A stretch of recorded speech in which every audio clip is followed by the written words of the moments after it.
नमोबुद्धाय मेरे प्यारे साथियों, मैं बीके सिंह आप सभी का आपका अपना यूट्यूब चैनल बीटीपी एजुकेशन में स्वागत करता हूं। मेरे प्यारे साथियों, आज हम लोग कक्षा 12वीं के मैथमेटिक्स में प्रश्नावली 7.2 का अध्ययन करेंगे। 7.2 बनाने से पहले इसमें कुछ इम्पोर्टेंट बातें हैं जो आपसे शेयर करना चाहता हूं। इसको ज़रूर आप जानें, इसको जानना आपके लिए आवश्यक है, नहीं तो सिर्फ सवाल बनाने से कोई फ़ायदा नहीं है। तो आज हम लोग समझते हैं समाकलन की विधियां। जो 7.1 में आपने बनाया है वह सामान्य था, जो डायरेक्ट सूत्र पर आधारित था, मानक रूप में था, सूत्र का सेट करना था वहां पर। लेकिन अब जो आप बनाएंगे वह सूत्र पर डायरेक्ट नहीं रहेगा, उसमें कई प्रकार को सवाल मिलेंगे, उसको कुछ सरल करना पड़ेगा, तब जाके लास्ट में आपको क्या होगा, मानक रूप में आएगा और उसमें आप सूत्र को सेट करके उसको बनाएंगे। तो यहाँ ध्यान दीजिए, समाकलन की विधियाँ कितनी है। तो समाकलन की मुख्यतः जो है 3 विधि है। पहला है प्रतिस्थापन द्वारा समाकलन, खंडशः समाकलन, इंटीग्रेशन बाय पार्ट जिसको बोलते हैं, आंशिक भिन्नों द्वारा समाकलन, इंटीग्रेशन बाय पार्शियल फ्रैक्शन। तो ये 3 ढंग है। 3 ढंग में हम लोग क्या करेंगे, पूरा 12वीं का समाकलन को ख़त्म कर देंगे। तो आपका जो प्रश्नावली 7.2 में है वह क्या है, प्रतिस्थापन द्वारा समाकलन, इंटीग्रेशन बाय सब्स्टिट्यूशन। तो प्रतिस्थापन द्वारा समाकलन होता क्या है, इसको समझते हैं हम लोग।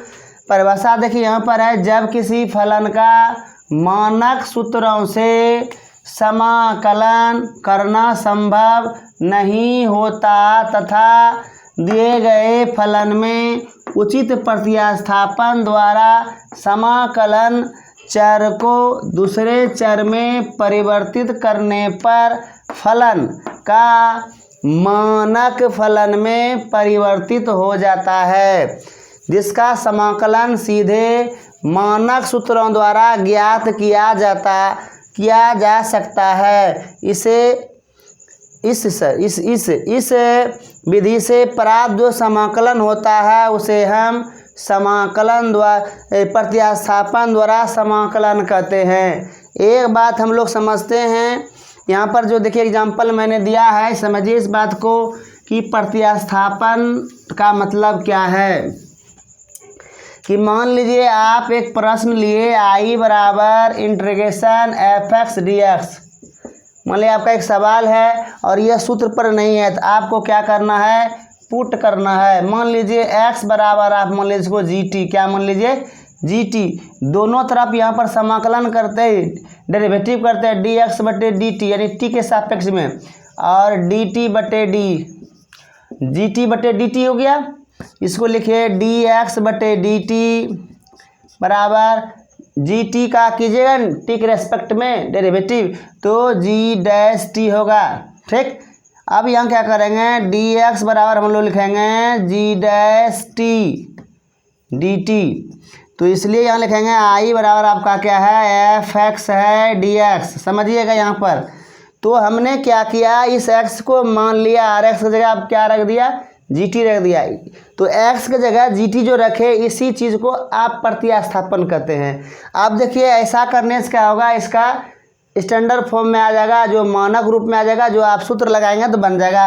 देखिए यहाँ f है, करली ब्रैकेट दीजिए, x का वैल्यू यहाँ पर आपने क्या देखा, gt।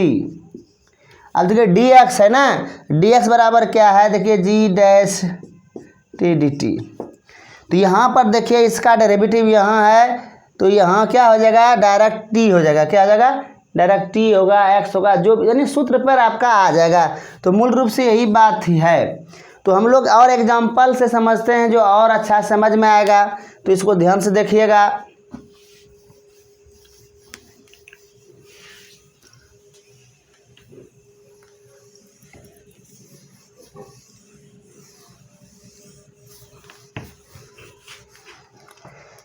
देखिए 3x का स्क्वायर बटे 1 प्लस x का क्यूब।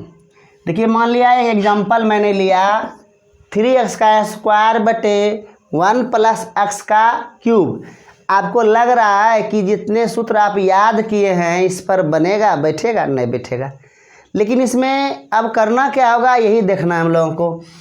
सॉल्यूशन, पहले मान लीजिए कि लेट आई बराबर 3x का स्क्वायर बटे 1 प्लस x का क्यूब dx। अब यहाँ पर आपके जो IQ है इसके अनुसार से आपको सोचना होगा कि किसको क्या माने। ऊपर वाला मानने पर नीचे वाला आना संभव है, यानी इसका जैसे मानिएगा उसका हम डेरिवेटिव निकालेंगे। क्या करेंगे? डेरिवेटिव निकालेंगे। जब डेरिवेटिव निकालेंगे तो मैच हो जाना चाहिए। अगर ऊपर वाला मानेंगे तो नीचे वाला मैच में आ जाना चाहिए, या नीचे वाला मान रहे तो ऊपर वाला आ जाना चाहिए। यानी कुछ न कुछ, अगर पूरा आए ना आए उससे मतलब नहीं है, कुछ न कुछ उसमें कॉमन ऐसा रहेगा जो मानने के बाद कुछ न कुछ उसका कॉमन मिलेगा। ठीक है ना? जब मिल जाएगा ना तो आपका सवाल जो होगा वह सेपरेट हो जाएगा और आपका मानक रूप में आ जाएगा, उसको आप बना लेंगे आसानी से। तो यहाँ पर देखिए नीचे वाला हमको लगता है मानेंगे तो ऊपर वाला आ जाएगा। तो यहाँ पुट करते हैं 1 प्लस x का क्यूब बराबर हम लोग z मान लेते हैं। यहाँ पर मानने के सिलसिला में आप z मानिए, t मानिए, u मानिए, कुछ भी आप मान सकते हैं। हम आपको z मानकर बताते हैं। जब यहाँ डेरिवेटिव कीजिएगा तो d1 dx हो जाएगा, z हो जाएगा dz प्लस dx का क्यूब dz बराबर dz बटे dx। x के रेस्पेक्ट में कीजिए, x के रेस्पेक्ट में, सॉरी यहाँ पर क्या करेंगे, x के रेस्पेक्ट में करेंगे। ये हो गया 1 का 0 हो गया, या 3x का स्क्वायर हो गया बराबर क्या हो, dz बटे dx हो गया। यहाँ पर क्या करेंगे, 3x का स्क्वायर बराबर dz बटे dx हो गया। यहाँ पर क्या कीजिएगा, 3x का स्क्वायर dx बराबर dz। यहाँ पर आप क्या करिए, dx का मान निकाल लीजिए, dz बटे dx का मान निकालिए। dx का मान क्या, dz बटे 3x का स्क्वायर। अब देखिए यहाँ पर इसलिए लिखेंगे i इक्वल टू, आपका सवाल है 3x का स्क्वायर बटे 1 प्लस x का क्यूब dx। तो अब यहाँ पर जो हम लोग माने जो किए, अब इसी चीज़ को वहाँ पर बैठा देना है। इसके स्थान पर जो माने हैं जो दिख रहा है उस पर बैठा देना, इसी को प्रतिस्थापन बोला गया। तो यहाँ पर देखिए 3x का क्यूब लिख देते, स्क्वायर लिख देते हैं। 1 प्लस x का क्यूब को आपने क्या माना, z माना। dx का वैल्यू आपका क्या है, dz बटे 3x का स्क्वायर है। आपका लग रहा है, आपको लग रहा है कट जाएगा, कटा दीजिए, dz बटे z हो गया। ये हो गया क्या, log mod of z plus c। सूत्र होता है, देखिए यहाँ पर सूत्र हो गया इंटीग्रेशन डी एक्स बटे एक्स रहता है ना, log of mod of x plus c होता है। तो यहाँ पर आपका क्या हो गया, dz बटे z है, इसका log of mod of z plus c। तो z नहीं है ना, देखिए z की जगह आपने क्या माना है, x प्लस 1 प्लस x का क्यूब प्लस c। ये आपका क्या हो गया, आंसर हो गया। फिर से एक बार समझिए, सबसे पहले इसमें सोचना आपको होगा, थोड़ा दिमाग लगाना होगा, आसानी से बनने वाला नहीं है। एक दो बार आप बना लेंगे, अभ्यास हो जाएगा, तब आपको सोचना नहीं पड़ेगा क्या करना है, डायरेक्ट आप मान लेंगे। तो नीचे वाला को आप मान लीजिए z, इसका x के रेस्पेक्ट में इसका डेरिवेटिव कीजिए। तो यहाँ d1 dx प्लस dx का क्यूब बटे dx, e1 का जो डेरिवेटिव हुआ 0 हुआ, x का क्यूब का 3x का स्क्वायर हुआ बराबर dz बटे z हुआ। ये 3x का स्क्वायर बराबर dz बटे dx हुआ, dx इधर गुना में ला दिए बराबर dz बचा। dx का जब मान आप जानेंगे dz बटे 3x का स्क्वायर होगा। अब देखिए dx का मान, z का मान माने 1 प्लस x क्यूब का मान i में रख रहे हैं। i में i बराबर आपका है 3x का स्क्वायर बटे 1 प्लस x का क्यूब